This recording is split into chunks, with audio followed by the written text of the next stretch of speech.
Hello दोस्तों, आज हम एक ऐसे विषय पे चर्चा करेंगे जिसके बारे में बात करना बहुत जरूरी है और ये विषय है गर्भपात यानी कि अबॉर्शन।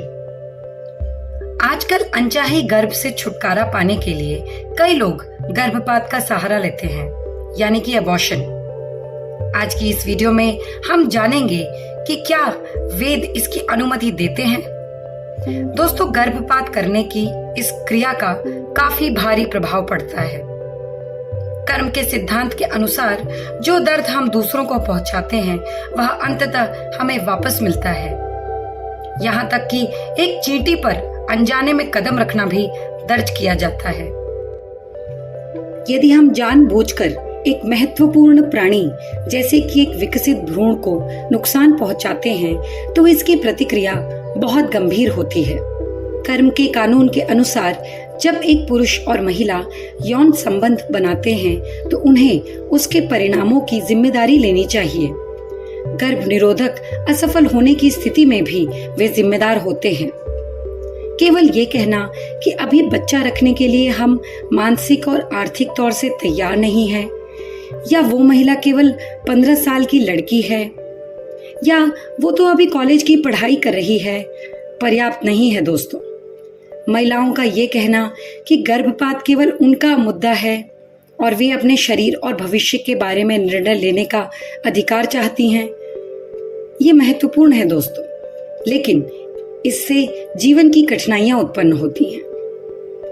गर्भधारण होने से पहले संबंध स्थापित होता है और कर्मों का सिद्धांत ये मानता है कि संबंध स्थापित होने से पहले ही ये फैसला हो जाता है कि गर्भ रखने का निर्णय हो चुका है और अब उस पुरुष और महिला की पूरी जिम्मेदारी है। वे दोनों ही इस फैसले से सहमत हैं और अगर ऐसा नहीं है तो व्यक्ति को सेक्स ड्राइव को काबू में रखना होगा, जिससे कि कई परेशानियां टल सकती हैं। आपने कई ऐसी वीडियोस देखी होंगी जिसमें सेक्स अर्ज को कैसे बढ़ाएं इस विषय में चर्चा होती है। ठीक उसी प्रकार योगाभ्यास और आहार से आप इस सेक्स ड्राइव पर काबू पा सकते हैं। विज्ञान ने यह प्रमाणित किया है कि गर्भ में भ्रूण जीवित होता है। कुछ सप्ताह के भीतर ही भ्रूण की अपनी दिल की धड़कन और मस्तिष्क की तरंगे होती हैं जो मां से अलग होती हैं। इस प्रकार भ्रूण की संवेदनशीलता के सवाल को ध्यान में रखते हुए यह समझना आवश्यक है कि गर्भपात के दौरान भ्रूण को दर्द होता है या नहीं।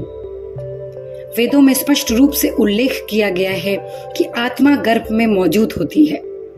यजुर्वेद में कहा गया है, हे आत्मा, सूर्य के समान जलती हुई पुनर्जन्म के लिए आग और पृथ्वी तक पहुंचने के बाद तुम्हारी माँ के गर्भ में निवास करते हुए तुम फिर से जन्म लेते हो।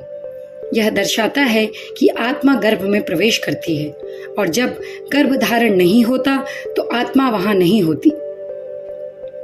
भागवतम में यह वर्णन है, गर्भाधान, गर्भावस्था, जन्म, बचपन, बाल्यकाल, युवावस्था, मध्यावस्था, बुढ़ापा और मृत्यु, ये शरीर की 9 अवस्थाएं हैं। इसका मतलब यह है कि गर्भ में शरीर जीवित और विकसित होता है और यदि इसे जन्म लेने दिया जाता है तो वह बाहर भी विकसित होता है। यजुर्वेद में कहा गया है कि ये माता और पिता दोनों की जिम्मेदारी है कि वह आने वाले शिशु की देखभाल करे।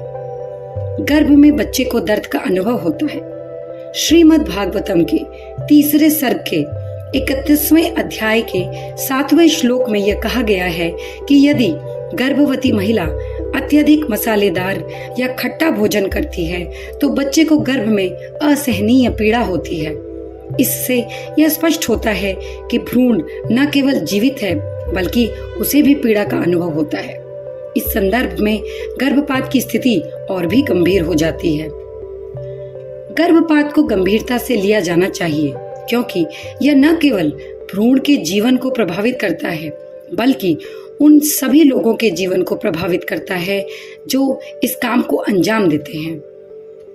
महानिर्वाण तंत्र में कहा गया है, गर्भपात कराने वाली महिला और उसे सहयोग देने वाले व्यक्ति को कठोर दंड का सामना करना पड़ता है।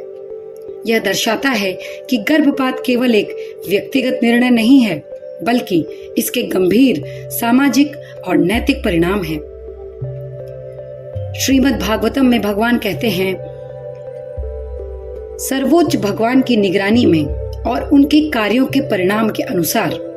इसका अर्थ है गर्भधारण का प्रत्येक मामला एक निश्चित उद्देश्य और नियति के अनुसार होता है।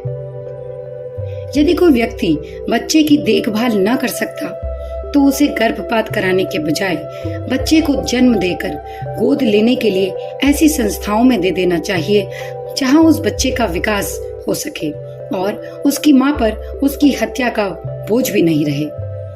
बच्चे को गोद लेने का विकल्प न केवल बच्चे के लिए जीवन के अवसर प्रदान करता है, बल्कि इसे समाज के प्रति भी एक सकारात्मक दृष्टिकोण के रूप में देखा जा सकता है। यह महत्वपूर्ण है कि लोग अनैतिक यौन संबंधों और गर्भपात के खतरों को समझें। कर्म और आत्मा के सिद्धांत को समझने से ये मुद्दे अधिक आसानी से सुलझाए जा सकते हैं। यदि लोग इस बात को समझें कि गर्भपात के पीछे का कर्तव्य और उसके परिणाम क्या हैं, तो वे इस गंभीर निर्णय को लेने से पहले सोचेंगे। अगर आपको ये वीडियो पसंद आई हो तो प्लीज इस वीडियो को लाइक करें, चैनल को सब्सक्राइब करें। दोस्तों, वेदों के रहस्य सीरीज की पिछली सारी वीडियोस देखने के लिए आप हमारी चैनल विजिट कर सकते हैं। आज की वीडियो में इतना ही दोस्तों, थैंक यू।